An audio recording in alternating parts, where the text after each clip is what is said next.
সামনে আসছে কুরবানি। হ্যালো গাইস, আজকে আমি 2 কেজি মাংসের পারফেক্ট ব্রানির মাপ নিয়ে উপস্থিত হচ্ছে আপনাদের মাঝে। যারা নতুন রাঁধুনি আছেন তাদের অনেক উপকারে আসবে।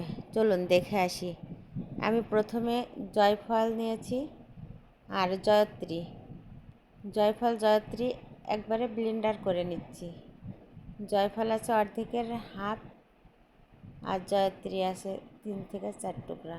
ওগুলো একটু গুঁড়া করে নিয়ে আমি মেজারমেন্ট কাপের হাফ কাপ রসুন দিয়ে দিচ্ছি। পেঁয়াজ যতটুকু দেবেন তার অর্ধেকটা রসুন দেবেন সব সময়। আমি পেঁয়াজ দিচ্ছি মেজারমেন্ট কাপের 1 কাপ। এইগুলো ব্লেন্ডার করে মাংসর ভিতরে দিয়ে দিচ্ছি। এবার একে একে সব মশলাপাতি দিয়ে দিব।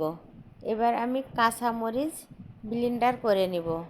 ব্রানির জন্য অবশ্যই কাঁচামরিচটা নেবেন, লাল মরিচটা নেবেন না। লাল মরিচটা দিলে ব্রানির কালারটা একদম লাল হয়ে যায়।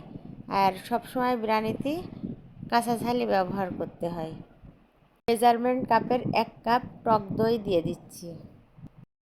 এখানে তেজপাতা আছে, দারুচিনি আছে, 8 থেকে 10টা এলাচ আছে। আর দিয়ে দিচ্ছি মেজারমেন্ট কাপের 1 কাপ সরিষার তেল। আপনারা সয়াবিন তেল দিয়েও রান্না করতে পারেন। আমি সরিষার তেলই খাই, এই জন্য সরিষার তেল দিয়ে দিচ্ছি।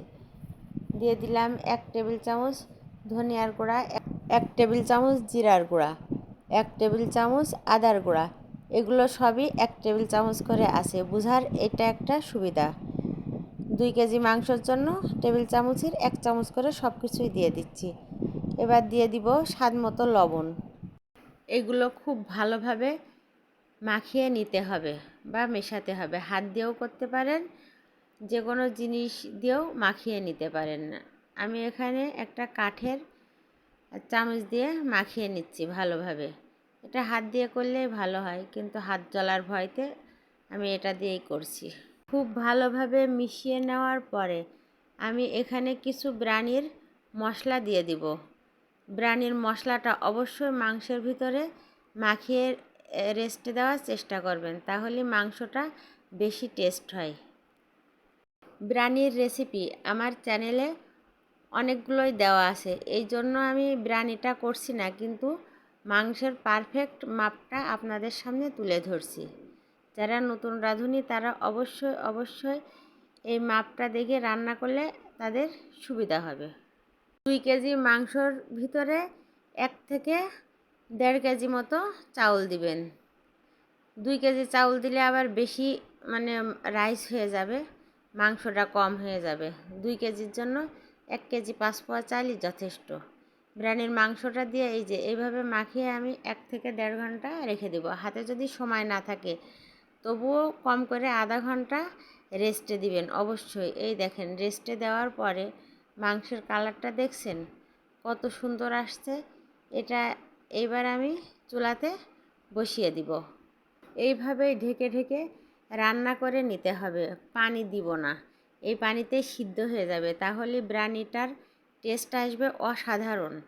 পানি ছাড়া মাংসটা ভুনে রান্না করে নেওয়ার চেষ্টা করবেন, আর দেখবেন খুবই সফট হবে মাংসটা, খেতেও টেস্ট হবে।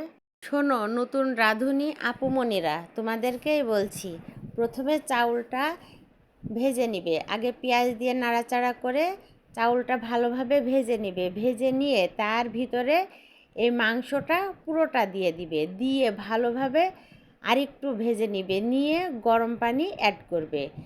পানিটা অবশ্যই একটু কম ব্যবহার করবে, কারণ মাংসে অনেক তেল মশলা থাকে, ওটাই ভালোভাবে সিদ্ধ হয়ে যাবে।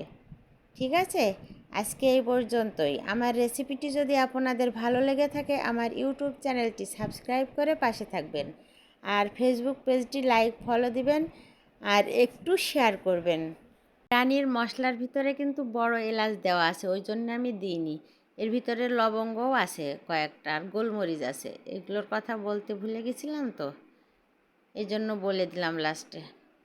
আবারও ফিরে আসবো নতুন কোনো রেসিপি নিয়ে। সে পর্যন্ত ভালো থাকবেন, সুস্থ থাকবেন। আল্লাহ হাফেজ।